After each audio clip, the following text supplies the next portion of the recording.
నేటి వాగ్దానము 1 సమూయేలు గ్రంథము 25:6 చదువుతున్నాం. ఆ భాగ్యవంతునితో నీకును నీ ఇంటికి నీకు కలిగిన అంతటికి నీ క్షేమము కలుగునుగాక. అనండి ఒకసారి. నీకును నీ ఇంటికి నీ కలిగిన అంతటికి చేయి తిప్పండి. కలిగిన అంతటికి మీకును మీ ఇంటికి మీకు కలిగిన అంతటికి క్షేమము కలుగునుగాక. ఆమేన్. ఏది ఇది వాగ్దానంగా నాకు కూడా కావాలి ప్రభు అని వారు చేయొద్దండి. ఈ మాట ప్రతి ఒక్కరికి అవసరమైనటువంటి మాట కనుక ప్రభునామంలో ఈ వాగ్దానం, ఈ యొక్క మాట పలకబడిన మాట ఒక వాగ్దానంగా ప్రభు మీ పట్ల నెరవేర్చునుగాక. అయితే లేఖనంలో భాగ్యవంతుడవు, ఎప్పుడు నువ్వు భాగ్యవంతుడు అవుతావు? ఆయన పాద సన్నిధిలో వాక్యం వింటున్నప్పుడు భాగ్యవంతులుగా మార్చబడతాం. పిల్లలు, పెద్దలు, చిన్నలు అందరికీ దేవుడు ఒక వయసు అంటూ ఇచ్చాడు, ఆరోగ్యం ఇచ్చాడు, దేహంలో ఆత్మను పెట్టాడు, మన సమయాన్ని కూడా ఆయన ఇచ్చాడు. గొప్పవానికి 24 గంటలే, బీదవానికి కూడా గట్టి చెప్పాలి 24 గంటలే, దరిద్రునికి కూడా 24 గంటలే, అన్ని ఉన్నవానికి 24 గంటలే, లేనివానికి 24 గంటలే, ప్రతి ఒక్కరికి ప్రపంచంలో 24 గంటలే. అయితే సమయాన్ని ఎక్కడ గడుపుతున్నాం అనేది లెక్కలోకి వస్తుంది. కొందరు వృధాగా గడుపుతుండగా కొందరు దేవుని సన్నిధిలో గడుపుతున్నారు.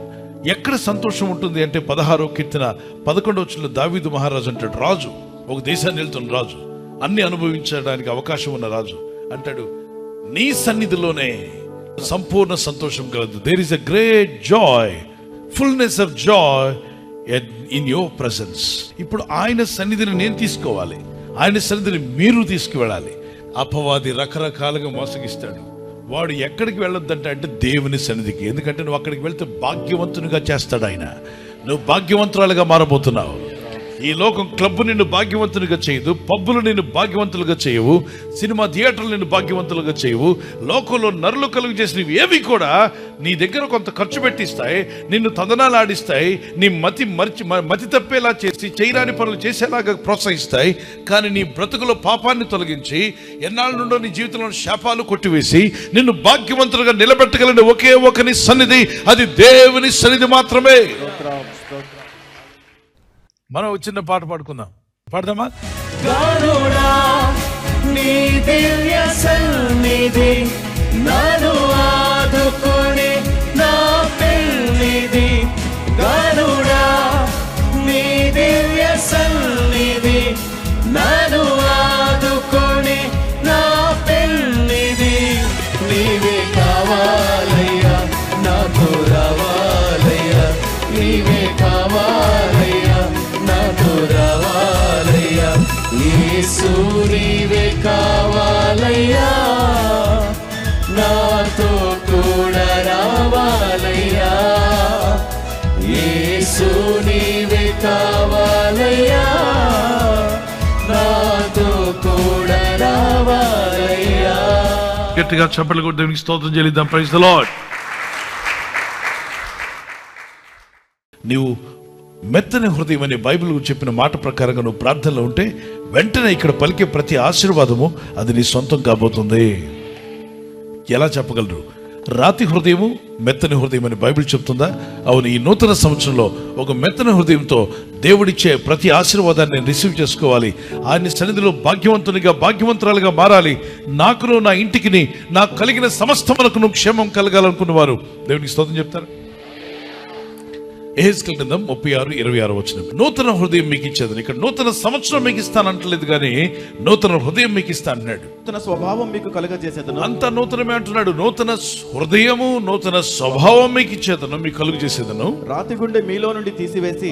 ఇది కావాలి పాయింట్. ఇదే మనల్ని అభాగ్యులుగా చేసేస్తుంది. భాగ్యవంతులుగా కాకుండా అభాగ్యులు అయిపోతున్నాం. రాతి గుండె మీలో ఉండకుండా మాంసపు గుండెను మీకు ఇచ్చేదను. మాంసపు గుండెను మీకు ఇచ్చేదను. రాతి గుండెను మీలో నుండి తీసివేసి. రాతి హృదయం ఒక రాయితో హార్ట్ బొమ్మలాగా తయారు చేసిన రాయి, స్పాంజ్ని కట్ చేసి మెత్తని, మరి మాంసం వల్ల మెత్తనిగా ఉన్నటువంటి ఒక స్పాంజ్ని తయారు చేద్దాం. రెండింటినీ మంచి నీటిలో పడేద్దాం, బయటికి తీద్దాం. దేనిలో నీళ్లు ఉంటాయి, దేనిలో నీళ్లు ఉండవు. రాతి హృదయంలోనా, మెత్తని హృదయంలోనా?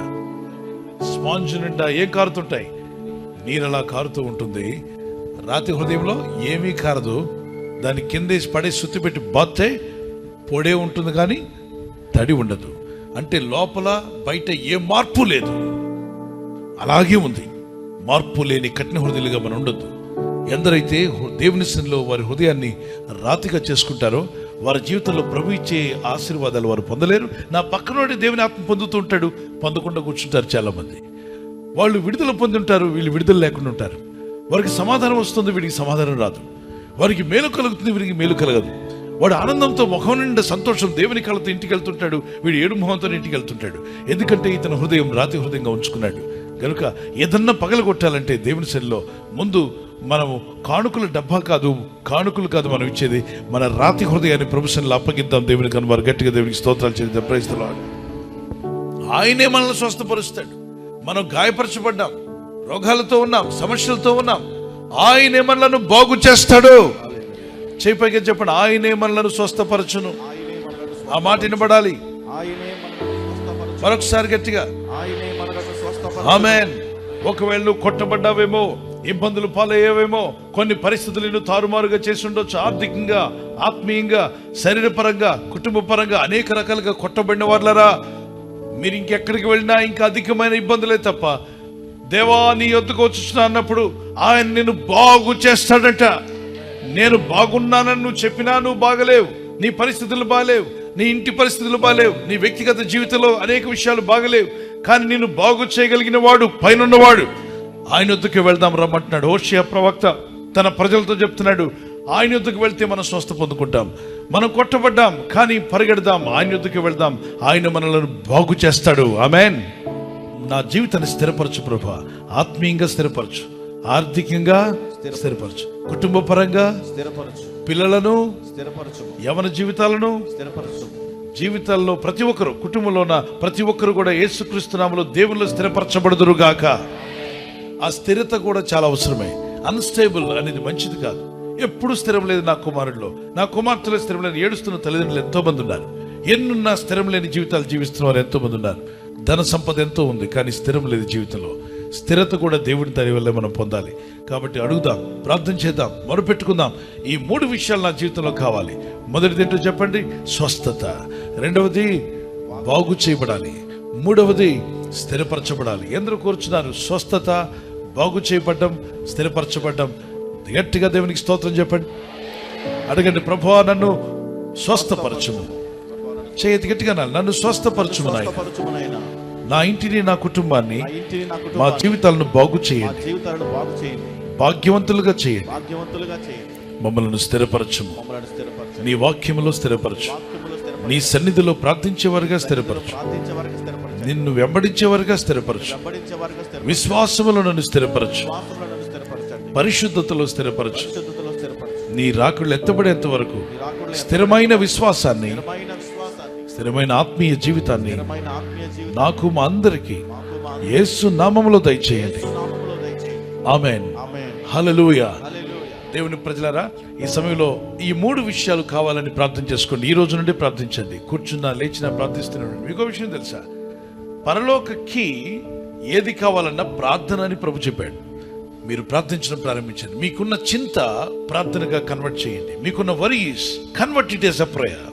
ఆల్ యువర్ వరీస్, మీకున్నటువంటి చింతను ప్రార్థనగా మార్చండి. All your problems convert into prayer. మీకున్న సమస్యలన్నీ ప్రార్థనగా మార్చండి. Whatever that burden in your heart convert into prayer. నీ గుండెలో ఉన్న భారం ఏదైనా ప్రార్థనగా దాన్ని మార్చు. What are the disappointment, discouragement in your life, నీ జీవితంలో నిరాశ, నిస్పృహ ఏదైనప్పటికీ take those things and transfer to God through prayer. వాటన్నిటిని తీసుకొని ప్రార్థన ద్వారా దేవునికి అప్పగించండి. Then the hand of God will work upon you. దేవుని హస్తము మీ జీవితంలో కార్యం జరగనివ్వండి. This is the key of heaven God has given to all of us. ఇదే పరలోకం యొక్క తాళపు చెవి దేవుడు మనందరికీ అనుగ్రహించారు. మీరు అడుగుతున్న ప్రార్థనకు జవాబు ఖచ్చితంగా బయలుదేరింది.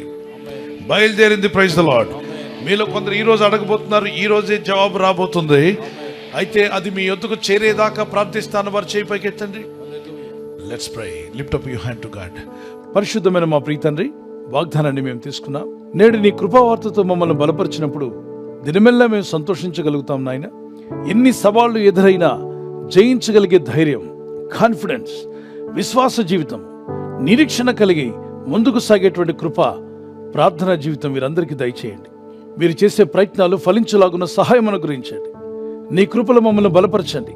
దేవుని వాక్యానికి విధేయులమై ఈ జీవన యాత్రలో ఎవరు మమ్మల్ని నిందించినా, హింసించినా, బాధించినా వారందరినీ క్షమించే గొప్ప హృదయం మా అందరికీ దయచేయండి. మా చుట్టూ ఉన్న వారిని క్షమించే మనసు మాకు దయచేయండి. ఈరోజు ప్రార్థించి ప్రయత్నించబోతున్న శంకుస్థాపన అయిన, గృహప్రవేశమైన, ఒక బిజినెస్ ప్రారంభిస్తున్నా, ఉద్యోగ ప్రారంభానికి వెళ్తున్నా, ఒక మంచి కార్యక్రమాన్ని ప్రారంభిస్తుండగా, నేను వారి బిడ్డల వివాహం కొరకు ప్రయత్నాలు చేస్తుండగా వారు చేస్తున్న ప్రయత్నాలు ఫలించలాగున మీ దూతలకు ఆజ్ఞాపించండి. ఎవరైనా హాస్పిటల్లో ఉన్నా, ఐసీయూలో ఉన్నా, ప్రభు ఎవరైతే సీరియస్ కండిషన్ లో ఉండి బాధపడుతున్నారో వారికి యేసు నామములో స్వస్థతను అనుగ్రహించండి. ఒక బలహీనత వల్ల కృంగిపోయిన వారిని లేవనెత్తండి.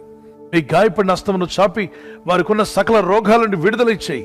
వారిని లేపి నడిపించిన ఆయన సాక్షులుగా నిలబెట్టుకోండి. ఈ ఉదయకాలం ప్రతి రోగి యేసు నామములో స్వస్థత నొందునుగాక. తండ్రి, ఈ దినం ఎవరైతే ప్రయాణమై వెళ్ళబోతున్నారో, అది రైలు మార్గమైనా, ఆకాశ మార్గమైనా, బస్సుల్లో, వాహనాల్లో ఎక్కడ ప్రయాణం చేస్తున్నా, రోడ్డు మార్గంలో ఏ వాహనంలో వారు ప్రయాణం చేస్తున్నా, నీ ప్రజలకు కాపాడే దూతలను పంపండి. ఉదయం బయలుదేరి సాయంకాలం ఇంటికి వచ్చేంత వరకు నీ కాపుదల, కాపాడే దూతల యొక్క సహాయము నీ ప్రజలకు దయచేయమని అడుగుచున్నారు.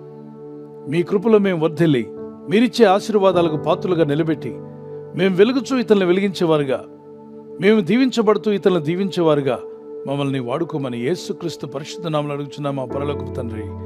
ఆమేన్, ఆమేన్. బర్త్డే జరుపుకునే వారికి happy birthday to you, many more returns of the day. God bless you. మీకు దేవుడిచ్చినటువంటి వాగ్దానం ఇర్మియా 1:8 నిన్ను విడిపించుటకు నేను నీకు తోడై ఉన్నాను. As you enter into new year, నూతన సంవత్సరంలో ప్రవేశిస్తుండగా దేవునితో నడిచే జీవితం, ప్రార్థించే జీవితాన్ని ప్రభు యేసు నామములో మీకు దయచేయునుగాక. God bless you with a long life.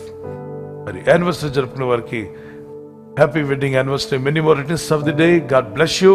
ప్రభు మిమ్మల్ని దీవించి బలపరిచి ఆయన రాకడ కొరకు మిమ్మల్ని సిద్ధపరచాలని ప్రార్థిస్తున్నాం. మరి భార్య భర్తకు లోబడాలి, భర్త భార్యను ప్రేమించాలన్న లేఖనాలు చాలా అద్భుతమైన విషయాలు దేవుడు చెప్పాడు. అలా జీవిస్తే మీ కుటుంబాలు కలిసి ఉంటాయి, ఆనందంగా మీరు జీవిస్తారు. సో మీకు దేవుడిచ్చిన వాగ్దానము, మీ ఫలము నిలిచిండుటకును నేను మిమ్మల్ని ఏర్పరచుకుని నియమించితనే. మీరు ఫలించి అభివృద్ధి పొందే రోజు వచ్చునుగాక. ఒకవేళ గర్భఫలం లేకుండా ఉంటే యేసుక్రీస్తు నామములో మీకు ఫలము దేవుడు దయచేయునుగాక. పిల్లలు కలిగి ఉంటే మీరు, మీ పిల్లలు కూడా వర్ధిల్లుదురుగాక. ఈ ఛానల్ మీరు సబ్స్క్రైబ్ చేసుకోవడం వలన 2 పనులు జరుగుతున్నాయి. ఒకటి, సువార్త జరుగుతున్నది, ఆత్మలు రక్షించబడుతున్నాయి. రెండవది, పేదలకు, అనాథలకు ఈ ఛానల్ ద్వారా సహకారం అందించడం జరుగుతుంది. మనం సబ్స్క్రైబ్ చేసుకోవడం వలన అందరికీ సహాయం చేసిన వారమవుతున్నాం. ఖచ్చితంగా ఈ యూట్యూబ్ ఛానల్ ను సబ్స్క్రైబ్ చేసుకొని బెల్ బటన్ ను క్లిక్ చేయండి. మీకు వెంటనే మెసేజెస్ పంపబడతాయి.